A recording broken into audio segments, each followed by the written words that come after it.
Pra, Marash, vakanca është e plot.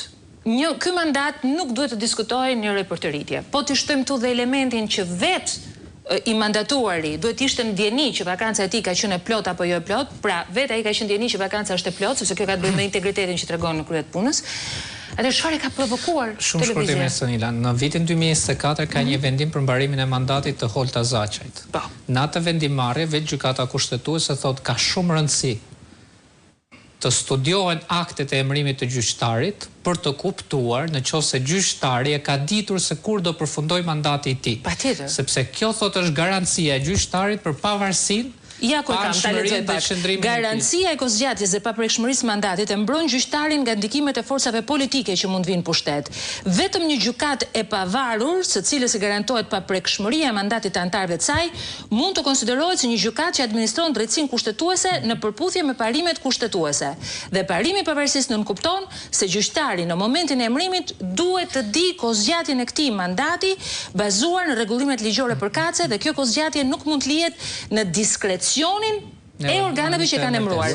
Po flasim gjykata kushtetuese, vendimi numër 24 datë 9 qershor 2011. Po i njëjti parim në fakt është konfirmuar dhe në vendimin e vitit 2024, vendimi numër 84 për rastin e Holta Zaçajt. Pra kjo gjykatë ka konfirmuar këtë parim.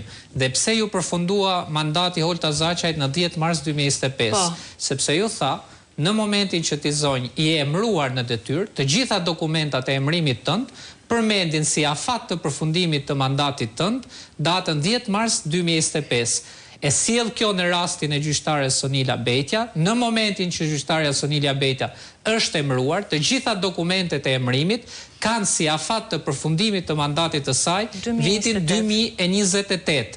Pra, kjo gjyqtare në momentin që ka marrë detyrën, është betuar përpara presidentit të Republikës, ka ditur, jo se ka menduar vetë, por e ka parë nga dokumentat zyrtare, që mandati i saj do zgjasë deri në vitin 2028. I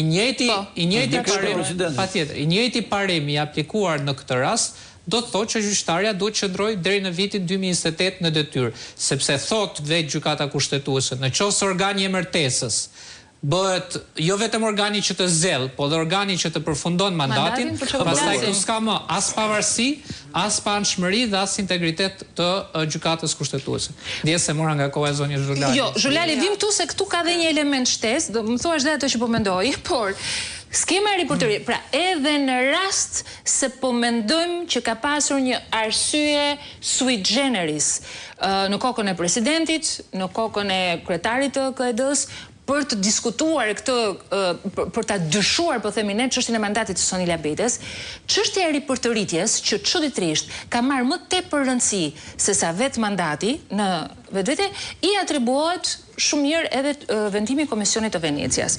Unë e kam këtu, sepse Komisioni i Venecias, ju keni qenë atko në presidencë. Në presidencë. Dhe presidentit dhe kam qenë në delegacionin që ka diskutuar dhe negociuar me Komisionin e Venecias. Çfarë ju kërkua Komisioni i Venecias në atë kohë? Mendimin, opinionin përfundimtar që ata sollën për të mbrojtur eksaktësisht një mandat të gjyqtarit kushtetues që edhe aso kohë u tentua të grabitet nga majoranca.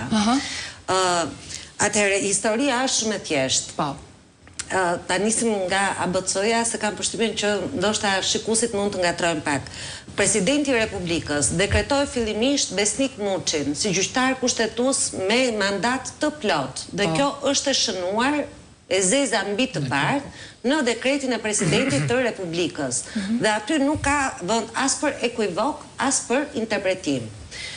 Më pas zoti Muçi largohet nga detyra dhe hapet përsëri gara në KED dhe këtë pozicion e zonja Sonila Betja, e cila merr mandatin e zotit Besnik Muçi, pra ishte një mandat i plot, i cili përfundon në vitin 2028, duke marrë si vazhdimsi që nga dita që mori zoti Besnik Muçi deri në fund. Të mandatit. Pra as në kohën e zotit Muçi dhe as në kohën e zonjës Betja nuk është vënë ndonjëherë në diskutim fundi 2028. Fundi i mandatit, pra që ky mandat do të jetë i pjesshëm. Ka qenë gjithmonë një mandat i plot.